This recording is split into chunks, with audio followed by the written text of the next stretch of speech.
George Divoky told some of his unique experiences while studying the Arctic Ocean. He was able to see how the climate changes were affecting the Arctic ecosystem. Starting in 1975, Divoky spent 3 months of each summer living on Cooper Island and studying the ecosystem.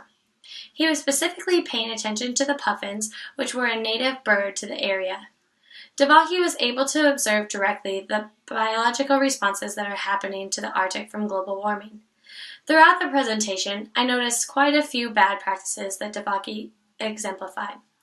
Divoky should improve on having an organized topic, using appropriate hand gestures, and maintaining the attention of his audience. At the beginning of his presentation, Divoky jumped right into his personal experiences while on Cooper Island. As a viewer, I was unaware of his actual intentions of being on the island. It was not until the last minute of the video that I understood the topic of his speech. Divoky never clearly stated the purpose of his time on the island. I was forced to go to his webpage to find out that he was actually on the island to study the birds and how climate change was affecting them. One thing I especially noticed was the way he jumped from topic to topic and how each one was unrelated.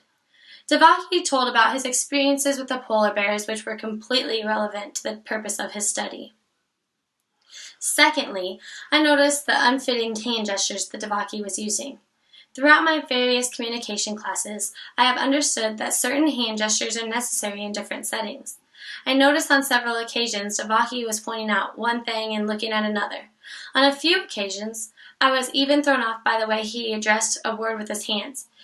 Because this may sound unclear, I will provide you with an example. Although this was not directly in the paper, if I were to say something was big, I would put my hands outwards. And if I was to say something was small, I would put my hands together.